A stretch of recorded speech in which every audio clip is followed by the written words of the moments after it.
Nesse vídeo eu vou te explicar exatamente como eu farei o planejamento de receita, marketing e vendas para 2026. Depois da vinheta a gente começa.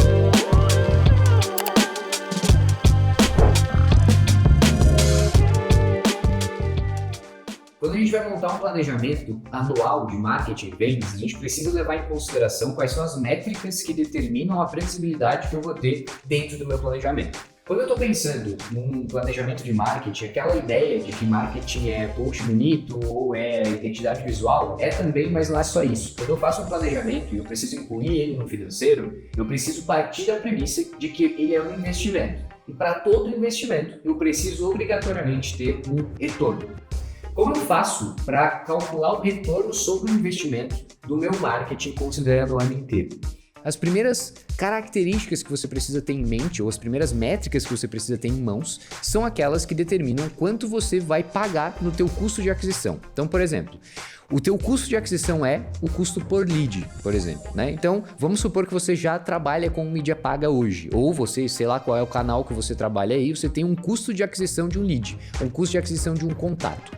Esse custo de aquisição é o que vai determinar o multiplicador que você vai ter dentro do teu plano de acordo com o investimento que você vai trabalhar. Então, para deixar o negócio prático, vamos supor que você tem um custo por lead médio de R$10 e você vai investir R$1.000 em mídia paga no mês. Isso vai garantir para você 100 leads. Tá? Então vamos partir da premissa de que, sei lá, em janeiro no teu planejamento, você vai ter R$1.000 investidos em mídia paga e o teu custo por lead médio é de R$10. Como você tem R$10 de custo médio por lead, quanto que você vai ter de vendas no fim das contas? Então guarda isso aí. A gente tem custo por lead e investimento, que são as métricas de custo até então, são as métricas financeiras, custo por lead e investimento. Uma vez que você já tem o teu custo por lead médio e o teu investimento, o que você precisa trabalhar agora são as tuas taxas de conversão, que basicamente elas vão te trazer a eficiência do teu funil. Tá? Então, eficiência do funil significa o quê? Significa qual é o número de leads, qual é a porcentagem que eu tenho de passagem de uma etapa para a próxima. Então, vamos considerar aqui um funil B2B que parte de lead e vai até venda. Então, eu vou ter um lead qualificado para marketing, um lead qualificado para vendas e a venda, de fato. Tá? Aqui eu preciso saber quais são as minhas taxas de conversão médias para que eu consiga ter uma ideia de projeção de quanto eu vou ter de eficiência final do meu funil. Então vamos continuar trabalhando naquele número que a gente falou de 100 leads gerados. Tá? Do ponto de vista de média de mercado, o que a gente tem de lead para MQL, se você tiver um bom processo de marketing, é entre 40% a 60%. Vamos trabalhar com 50% então. Então você gerou 100 leads.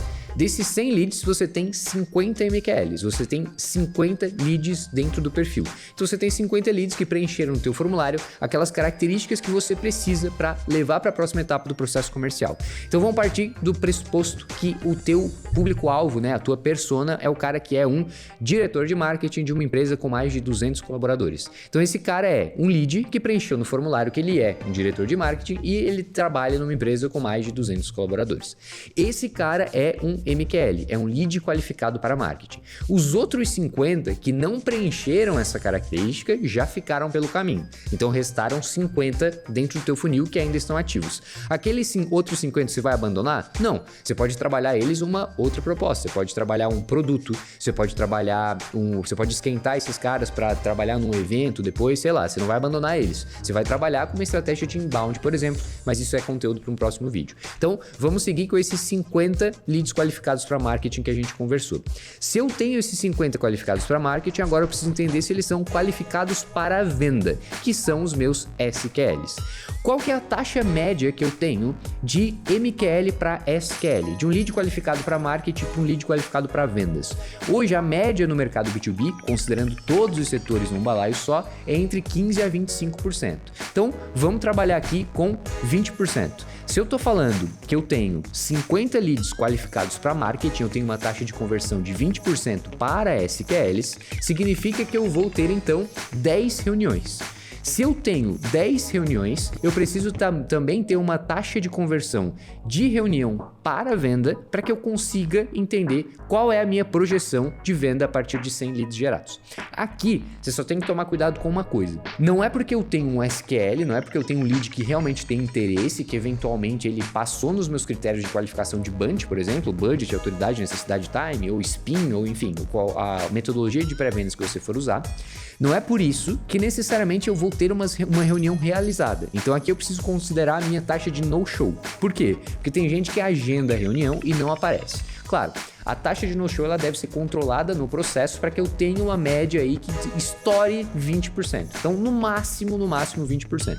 Vamos trabalhar aqui com 10 só para facilitar a conta, tá? Então, eu vou ter ali 9 reuniões que foram realizadas. Eu posso trabalhar ali um fluxo de remarcação para que eu traga novamente essa pessoa, mas em média eu vou ter mais ou menos isso.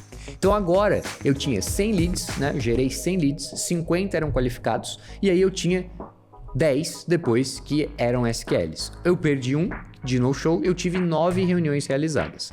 Agora eu preciso entender qual é a minha taxa de conversão de reunião realizada para venda.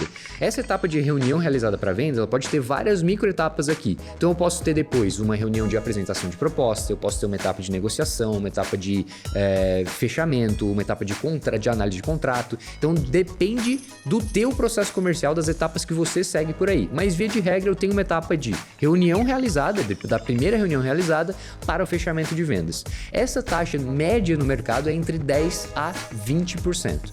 Então, se a gente for considerar uma taxa de mais ou menos 15%, significa que para cada 10 reuniões que você faz, você fecha uma e esporadicamente 2. Então, se eu tenho 9 reuniões realizadas e eu tenho uma taxa de conversão média de 15%, o que eu teria aqui é uma venda.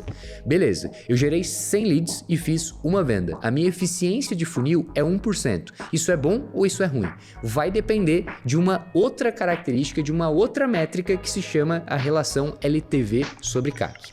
Como assim LTV sobre CAC? Pensa que você estava pagando R$10 lá no teu lead, mas agora você pagou R$1.000 na tua venda, porque você gerou 100 leads, esses 100 leads com uma taxa de conversão, uma taxa de eficiência de funil de 1%, você trouxe 100 leads e transformou em uma venda. Então o teu custo de aquisição de cliente, o teu CAC, é R$1.000.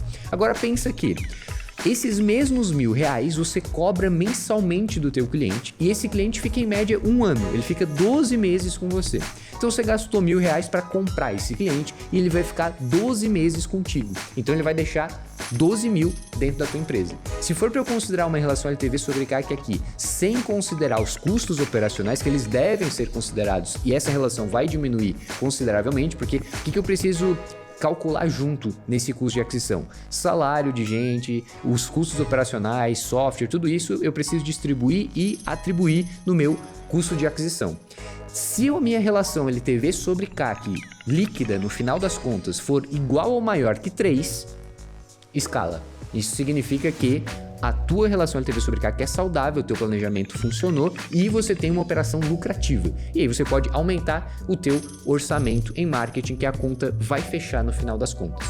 Então, quando você está fazendo o teu planejamento para o próximo ano, para 2026, o que você precisa levar em consideração são ou as tuas métricas próprias, aquelas médias que você já trabalha, ou o benchmarking de mercado para você entender se o teu planejamento deve ir para uma linha ou para outra. Aqui você também tem que levar em consideração uma coisa. Vamos pensar que você descobriu que a tua relação LTV sobre CAC é maior que 3, agora você quer escalar. Se você quer escalar, se você vai aumentar exponencialmente o teu orçamento em marketing, então você investiu R$1.000, agora você vai investir 15 mil, você também precisa levar em consideração que provavelmente o teu custo por lead vai aumentar. Esse é o comportamento na escala. Então quando você aumenta o orçamento exponencialmente, quando você está escalando o teu orçamento, você vai pagar mais caro no lead, tá? Aqui pode até ser que o teu ROAS ou o teu ROI diminua um pouco, porém no montante final você tem mais dinheiro no teu bolso. Então você tem que levar em consideração isso no teu planejamento também.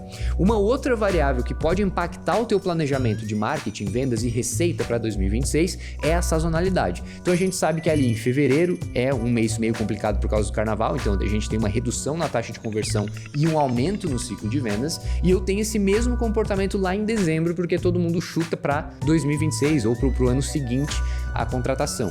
tá? Então aqui você deve levar em consideração também essas variáveis para que o teu planejamento esteja mais próximo da realidade e as tuas metas sejam justas, beleza? Se você quiser ter acesso a uma planilha com os meses e as taxas médias de benchmarking do mercado, comenta aqui embaixo planejamento 2026 que eu vou te mandar uma planilha já com essas métricas e as fórmulas calculadas para você só preencher com os teus dados. E se esse vídeo te ajudou, não esquece de deixar o like, se inscrever aqui no canal, porque nosso objetivo é sempre te ajudar a melhorar as tuas estratégias de marketing e vendas para que no fim das contas sobre mais dinheiro lá na última linha do teu planejamento e da tua companhia. Abraço e até o próximo vídeo.